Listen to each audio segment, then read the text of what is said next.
Ayun, good morning. Isang libot bago umuwi. Ayan, mamimiss ko tong garden na to.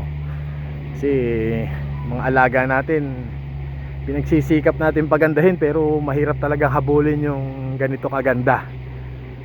Ika nga nila generational kasi to Ilang generation na to. Nakakaapat na generations na tong garden na to. Kaya grabe na. Grabe na laki Agoho Oh. Yan yun, para ma-imagine nyo yung laki.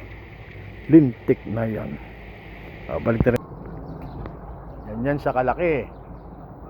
Yan. Tsempuan natin. Nagtitrim si ni hao. Oh, bakit?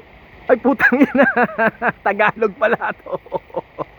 Anong ginagawa mo dyan, kabayan? Ito. Tena. Trip ng agoho. Tumatagal si kabayan Putang ina. Kala ko iiyak pa uwi Shoutout dyan sa mga taga-Pilipinas. Yun, shout out. Mga buyer natin dyan, punta lang kayo dito. Ilang contract, ilang taon? 3 taon wala pa 3 buwan. Paiyak na. Kayak na. Ayan, ang ganda tong agoho na to. Pero pagka may NT, Siyempre, nawawala ang pag sweldohan, nawawala ang lungkot, di ba? Nakakawala ng lungkot. Nakakawala ng lungkot yung sweldo Ayan Oh.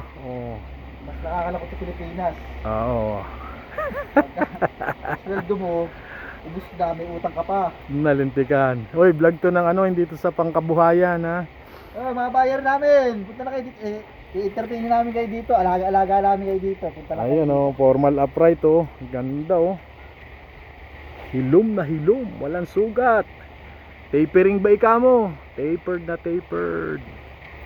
Ayan. May bari ba mo? Ayan, may bari, magsawa ka. Flared na flared. Nakapaso, sanay na sa potted life.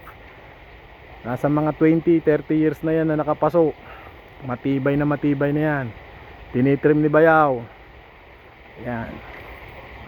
Sukal mo. Ayun. Sige, happy bonsai. Kita-kits sa Pilipinas.